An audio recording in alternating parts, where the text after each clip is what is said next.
El análisis político, la entrevista de la semana, la información contada de manera diferente en Hora de Cambio. Desde estos momentos nos conectamos con el Perú en Hora de Cambio. Si quieres estar bien informado, quédate en Hora de Cambio. Imparcialidad, objetividad al momento de darte las noticias con Hora de Cambio. Bienvenidos.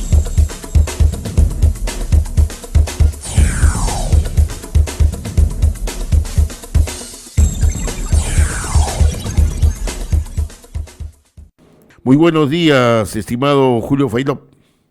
Sí, buenos días, Tito. Un gusto poder conversar contigo y a tu disposición. Bueno, hemos estado conversando lo que está pasando acá en la capital. Ya se empezó a incrementar los alimentos de primera necesidad. La campaña electoral pasa desapercibido. No sabemos cómo está la situación, no solamente en Moquegua, sino también en el sur del país. ¿Qué nos puedes informar, estimado Julio Failó? Bueno, como tú bien lo señalas, lamentablemente se juntan varias cosas que finalmente confabulan contra este proceso electoral, ¿no? En principio, por ejemplo, lo que tú acabas de señalar, ¿no? Hay un tema de desconocimiento, de frialdad de la misma, del mismo proceso electoral, la desconfianza que finalmente camina a pasos agigantados y que obviamente va a tener efectos muy fuertes sobre el electorado, ¿no? A mí me da la impresión que muy poca gente tiene, ¿cómo se llama?, claro eh, por quién va a votar, ¿no? Y menos cómo va a votar.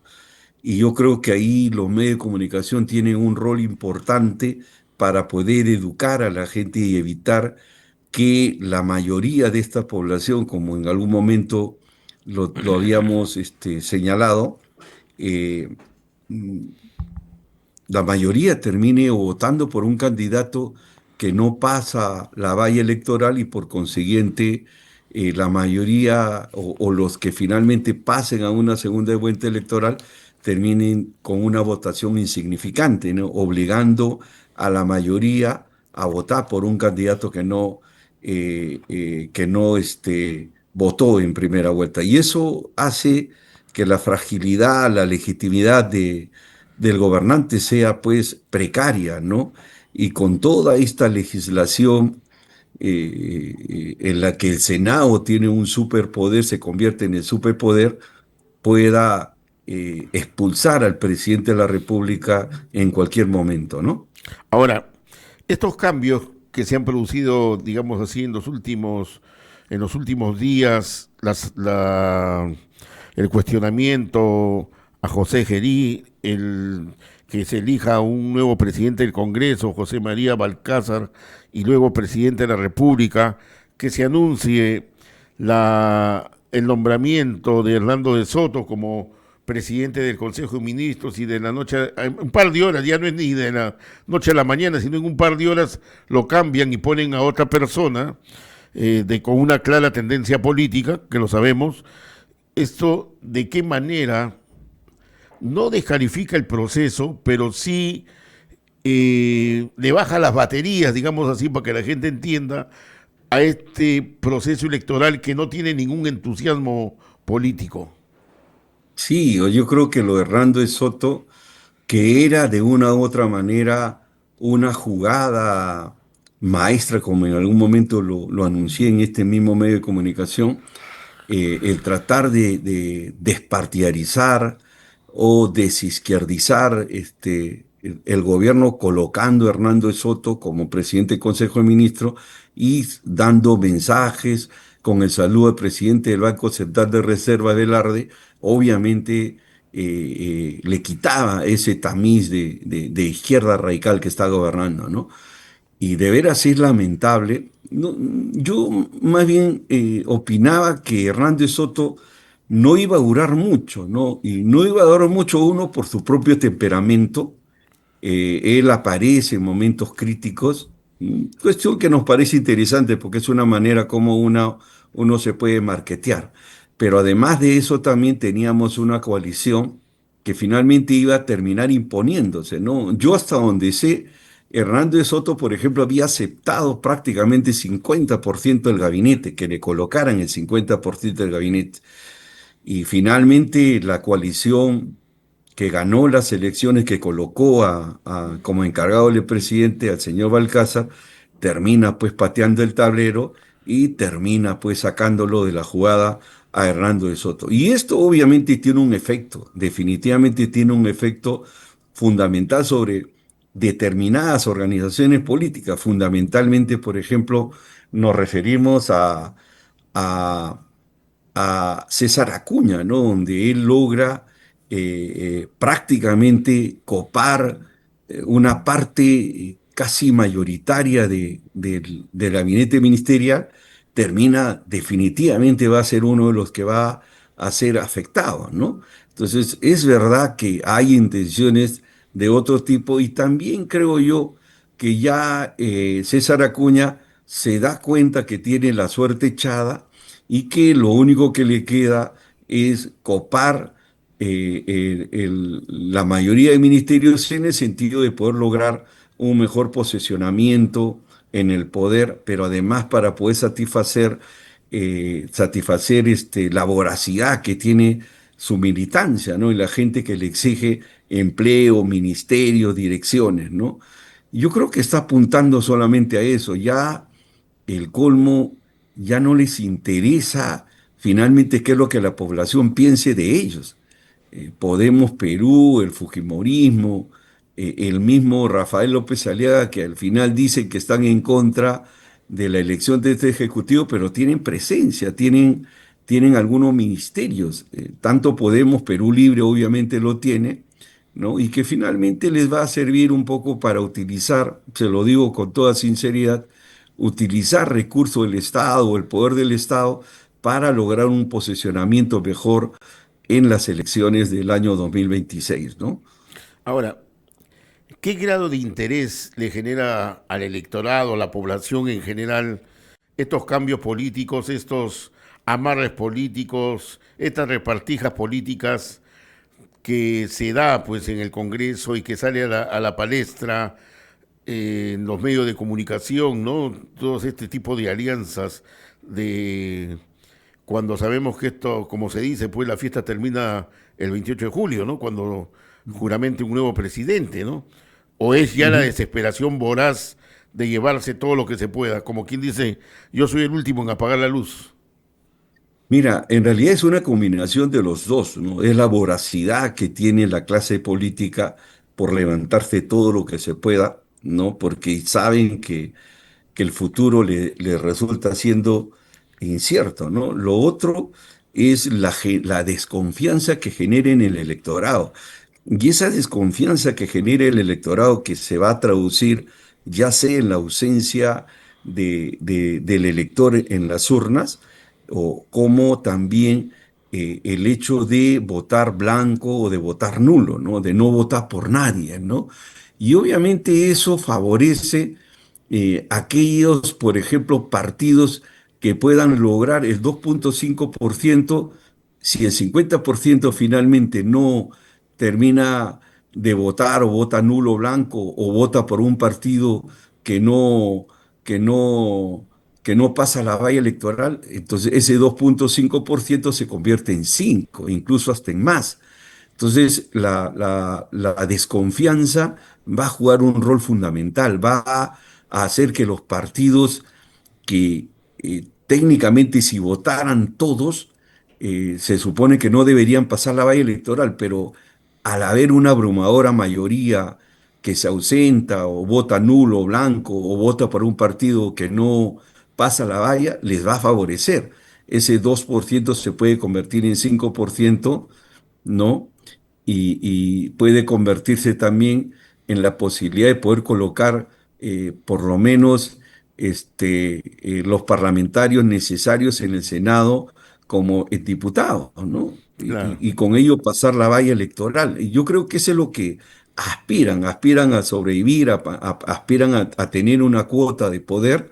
Y esa es la razón por la cual se ha montado el proceso electoral como tal.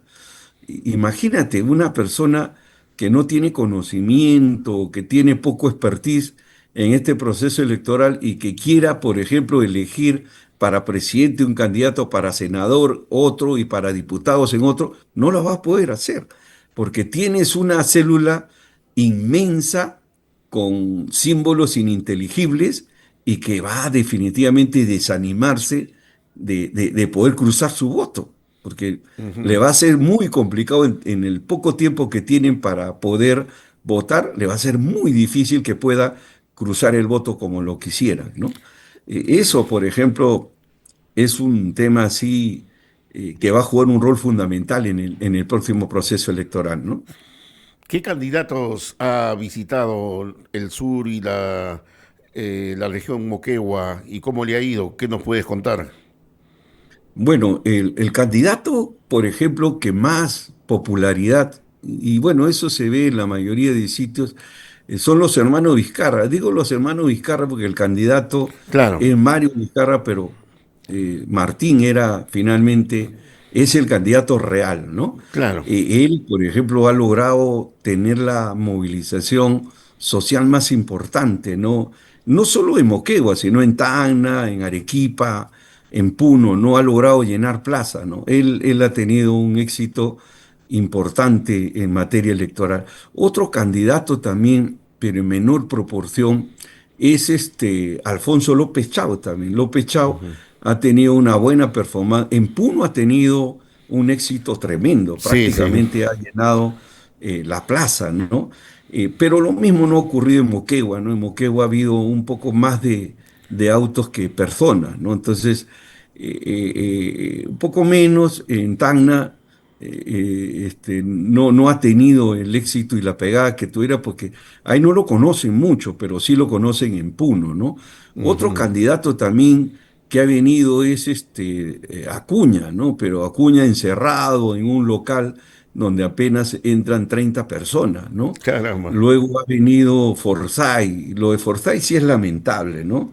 Forsyth se le vio caminando solo, ni siquiera sus candidatos al Parlamento lo han acompañado, ¿no? Solitario, por ahí por el terminal, perdón, por el terminal portuario, caminando solo, ¿no? Entonces no ha tenido el éxito, ¿no? Esos son los candidatos que de una u otra manera más relevantes que han visitado Moquegua específicamente, o en todo caso el sur, ¿no? Bueno, de Vizcarra se entiende porque de hecho es su tierra, ¿no? Sería el Sí. colmo pues que no llenara la plaza de su tierra, pero sí es respetable en Arequipa, en Apurima, en Cusco, en Puno, y Tacna ha tenido importantes mítines, ¿no? Creo que es el único candidato que está haciendo mítines, si no me equivoco, ¿no? Ahora, ¿qué puede pasar con Vizcarra? El tema es de que su foto no va a estar en la cédula electoral, va a aparecer el hermano. Y Sí, lógicamente que el electorado ya politizado sí va a saber identificarlo, pero el que no está politizado va a querer buscar, como se dice, la foto del lagarto, entre comillas, y no lo va a encontrar, ¿no? sí. Porque con Bueno, tanto, en realidad, mira, a nosotros sí. como periodistas se nos hace un poco difícil memorizar qué candidato va con tal partido político, porque son tantos y tan variados que confunde, ¿no? Sí, no, definitivamente va a tener y está jugando un rol fundamental. O sea, ahora que han salido las células de sufragio, por ejemplo, te dan la célula los que hacen encuestas y se encuentran con eso, ¿no? Yo creo que la mejor estrategia que debería tener Perú primero es vender más su símbolo, ¿no? Así es, Que el así rostro es. del propio candidato, ¿no? Pucha, que yo recuerdo haber hecho un sondeo de opinión en el sur y bueno,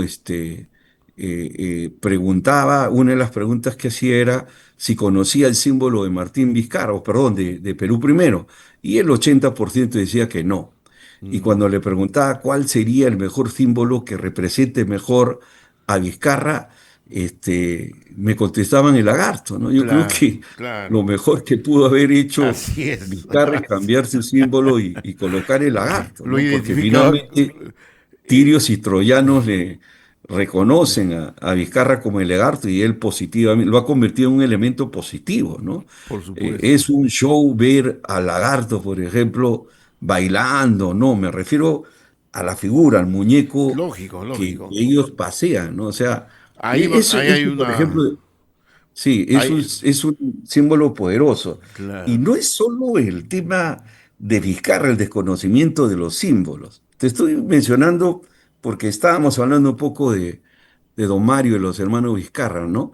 Pero eso ocurre con la mayoría, salvo el símbolo de Keiko. Pero esta campaña, por estos no, les está afectando tremendamente, ¿no? Porque es lógico que son símbolos conocidos, pero son símbolos conocidos sobre los cuales no hay que votar. Sí, ¿Me pues. entienden? Claro, Entonces, claro. porque si ellos no hubieran hecho tan bien las cosas malas y tan mal las cosas buenas, creo que la situación de ellos hubiera sido distinta, porque eran los símbolos mejor posesionados, mejor conocidos, ¿no? Pero Ahora, ahora están conocidos por lo bien, por lo mal que han hecho o por lo bien que han hecho las cosas malas, ¿no? ahora, utilizar la campaña de Fujimori, papá, o sea, de don Alberto Fujimori, en esta campaña, no sé hasta qué punto puede ser correcto, ¿no? En el sentido de que la juventud no sabe quién fue Fujimori, o sea, no ve su obra, mejor dicho. Los colegios ya no existen, y tantas obras que pudo haber hecho en su época. De eso ya pasó, Ujú. pues, ¿cuánto? Sí, 30 años. 30 años, ¿no? sí, Estás hablando de sí, varias sí, sí. generaciones, ¿no? Sí, bueno, ellos dejaron el poder en el año 2000. 2000, Estamos así es. hablando de 26 años que dejaron el poder, ¿no? Y obviamente el muchacho de 26, lo único que ha aprendido o lo que ha escuchado de Fujimorismo son cosas malas, Que está ¿no? De preso, manera claro. que Que está preso. nacen teniendo adversión hacia el Fujimorismo. Pero hay que entender algo, Tito, que para mí me parece importante y que era frente a la pregunta quiénes pasarían a la segunda vuelta, o sea, quiénes tienen Mm, mayores posibilidades de pasar a la segunda vuelta, ¿no? Y en realidad la pregunta es que el país se ha dividido en tercios se dividía, por ejemplo, un poco menos de un tercio era el Fujimorismo, ¿no? ujú. Pero el Fujimorismo ahora tiene diferentes expresiones. El Fujimorismo de Keiko es uno, pero también hay el Fujimorismo de López Aliaga, el Fujimorismo de Carlos Alves o el Fujimorismo de Avanza País. O sea, el espectro fujimorista se ha fragmentado. ¿Me entienden? Entonces, la polarización que pretende hacer López Aliaga con Keiko Fujimori es quien logra capturar la mayor proporción del Fujimorismo que le permita pasar a la segunda vuelta. Luego Pero es el mismo bolsón electoral. es el mismo Bolsón, exactamente lo que tú dices, Tito, es el mismo Bolsón. Por lo tanto, el Bolsón de Fujimori es el que está en disputa.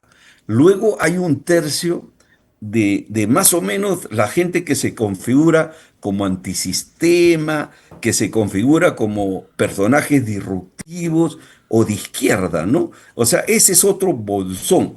Ojo, no solo es de izquierda. Eso es lo que quiero, el mensaje que quiero dejar son la gente antisistema. La Ujú. izquierda es antisistema.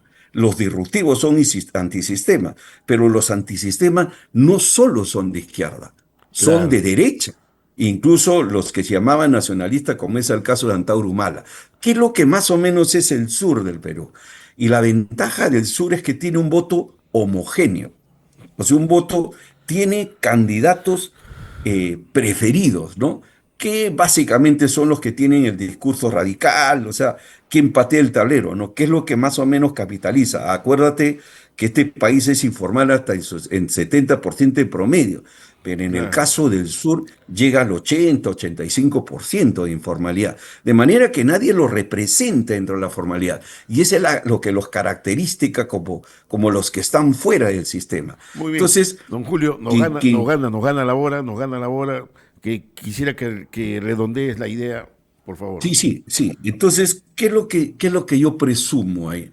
Que dentro del Fujimorismo pase alguien del Fujimorismo, que puede ser López Aliaga, que puede ser Keiko Fujimori o que puede ser Carlos Álvarez, por decirlo en sus mejores expresiones. Y en el caso de lo disruptivo, de los antisistemas, probablemente la gente opte por alguien como Mario Vizcarra, como Alfonso López Chao, como Lescano, ¿no? Que son las mejores expresiones políticas de este espacio disruptivo, de este espacio que cuestiona el sistema o que en algún momento cerró el Congreso.